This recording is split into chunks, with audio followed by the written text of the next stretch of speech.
Naglabas kamakailan lang ang ABS-CBN ng teaser para sa kanilang paparating na taunang Christmas Station ID na lubos na inaabangan ng nakararami.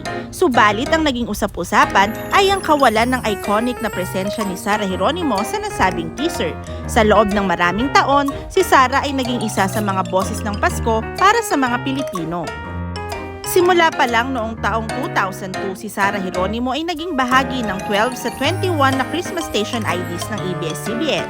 Ang kanyang malambot na boses at kakayahang dalhin ang kahulugan ng Pasko ay nagbibigay inspirasyon sa milyong-milyong manonood taon-taon. Kaya naman, marami ang namiss ang kanyang pag-awit at presensya sa espesyal na okasyong ito.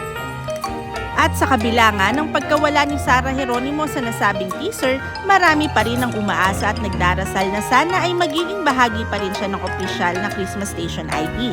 Ang kanyang pagkakaroon ng proyektong ito ay nagdadala ng init sa puso ng mga manonood, isang pampatibay loob na tanda ng pag-asa at pagkakaisa sa gitna ng pagsubok.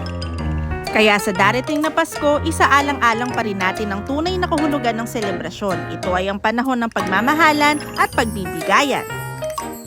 Kahit na may mga pagbabago sa mga taunang tradisyon, ang espesyal na pag-asa at kasiyahan ng Pasko ay mananatili sa ating mga puso. At kung si Sarah Geronimo ay magiging bahagi nito, ay mas lalong magiging makulay at masaya ang Kapaskuhan para sa lahat, lalo na sa mga supporters ni Sarah. Kaya abangan na lang natin ang opisyal na Christmas Station ID ng ABS-CBN at ang muling pagbabalik ni Sarah Geronimo dito para sa espesyal na okasyon na inihandog sa atin ng ABS-CBN.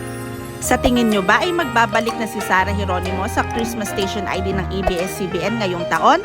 Let us know through the comment section below.